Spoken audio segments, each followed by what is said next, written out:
And how are you feeling about taking on that new title? Well, I'm excited. If you care about public service, if you care about the state of North Carolina, if you care about higher education, we don't have a more important institution in the state than Carolina. So who wouldn't be excited about that challenge? And what do you feel has prepared you for this role? You know, traditionally a chancellor would have an academic background working at various universities. That's not the case for you, but why do you feel prepared? Sure. Sarah, as you know, what the best chancellors do is they lead these large, complex organizations. They do it with humility, with empathy, with decisiveness. They build world-class teams. They're fantastic listeners. They make sure that the students and the faculty and the staff have the resources that they need. They make sure that it's a welcoming, inclusive place where everyone feels like they belong. And they make sure that the organization has the resources it needs from the wider world operating in a political and media environment. Those are the skills I've been using my entire career. And how do you plan to get faculty on board with your appointment? I know they often express the desire for someone internal, for someone with a history of working in academia. Well, first of all, this is not about telling the faculty how to do their jobs. There's a world-class faculty at Carolina, and the role of the interim chancellor is to support them in their work. I want to hear from them, do a lot of listening. I've got big ears, and I want to make sure that they have the resources that they need. And this is a tumultuous time at UNC Chapel Hill. How do you plan to go in and, you know, make things calm and keep people united? Well, first you need to think of the Hippocratic Oath, do no harm.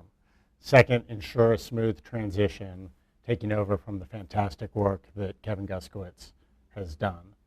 Third, make sure the students, faculty, and staff have the resources they need to do their jobs. And fourth, if we can leave the place a little bit better than it was before we got there, that will have been a good day's work. What are some changes that you think need to happen at UNC Chapel Hill? So I'm coming in as interim chancellor. I haven't even started the job yet. I hope to leave the place a little bit better than I found it, but I think it would be premature to start talking about sweeping changes. Do you intend to pursue the role full-time? I haven't had any conversations about that. No one's promised me anything other than the opportunity to work hard as interim chancellor. Are you interested in it, though? I haven't even started the interim job yet, so let's cross that bridge when we get to it. Okay. And then there's speculation that one of the reasons that Kevin Guskowitz started applying for new jobs and looking elsewhere is because of concerns about meddling from the Board of Governors, the Board of Trustees, and increasing politicization. You're obviously on the Board of Governors yourself. What is your perspective on that? I think it's a nonpartisan role. I plan to do it in a nonpartisan way. No one's told me, either in the General Assembly or in the Board of Governors or the system office or anywhere else, what to do in the role. No one told me what to do on the Board of Governors. So I don't expect any undue interference, any meddling. And if you were to encounter what you thought to be meddling, how would you respond? I think it's the role of the interim chancellor, or the permanent chancellor for that matter, to stand up on behalf of the institution and its students and its faculty. What do you think makes UNC UNC, and what are some of the best aspects of it, of UNC Chapel Hill?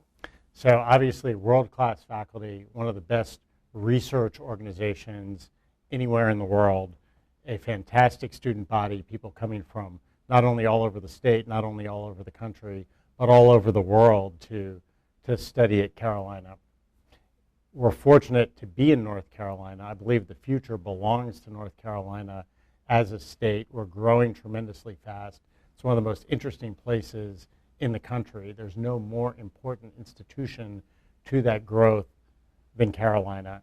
And of course, world-class sports teams competing for national championships in every sport across the board. And how did this come to be that you got this interim appointment? Was this a position that you have had your eye on for some time? No, I was asked to consider this. And what types of considerations did you weigh when deciding if this was what you wanted to do? I care a lot about the future of the state. I care a lot about public service. I care a lot about higher education. And if you care about those things, you have to care about the future of Carolina. I grew up in a family tradition of public service. My parents were both journalists. My grandparents were members of Congress. they taught me to give back to the institutions that mean so much to this great country of ours. And so when the opportunity was offered, I jumped at the chance. And tell us about your background, where you grew up and what profession you've been working in. So I grew up in the D.C. area. I came here to North Carolina first when I was 17 years old. I've spent my career in finance, mostly in real estate finance. Our firm now, we invest private funds on behalf of institutions and family offices, investing in the private markets. What do you anticipate will be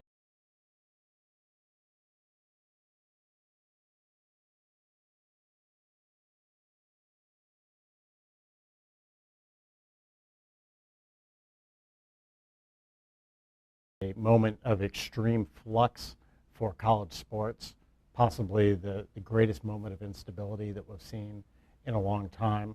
I think it's going to be important for the leadership at Carolina, not just me, but everybody involved, to make sure that when the dust settles, Carolina is better off. And what do you think about conferences? I know there's been a lot of discussion about sports conferences. Do you think UNC needs to stay in the ACC? I think we need to look hard at the way college sports are reshaping themselves. There couldn't be more instability in college sports generally. And our responsibility as leaders who care about the institution and care about the state is to make sure that when the dust settles, Carolina is better off. And how involved do you intend to be in athletics decisions? I think it's going to take a lot of time from whoever, from the interim chancellor and from whoever is the permanent chancellor. I think it's taken a lot of Kevin's time. I think it will continue to take a lot of time. And with your background,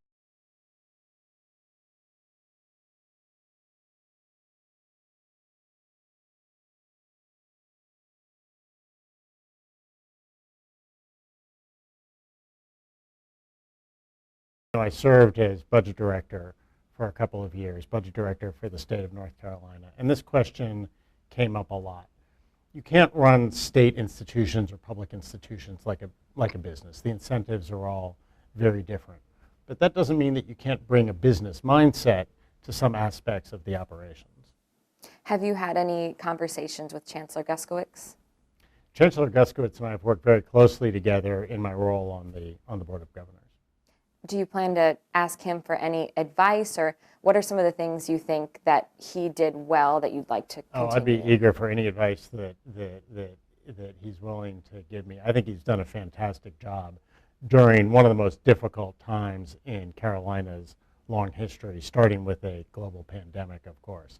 But when you look at the research budget, the colossally successful capital campaign, the improved relationships with the town of Chapel Hill, many more that I could mention, I think he's been terrific across the board. Is there anything you want to mention that I haven't asked you about? I think I've heard one or two people mention the fact that I went to Duke and whether a Duke grad can effectively lead Carolina. And there's one thing I have to say about that, and that one thing is go Heels. Are you the first Duke grad to lead Carolina? I was thinking No, about Paul Hardin, who is from my era, he was chancellor there in the late 80s, early 90s, had 2 degrees from Duke. Okay, gotcha. Yeah, will you be conflicted in basketball season and football season? In no way whatsoever will I be conflicted. Carolina all the way.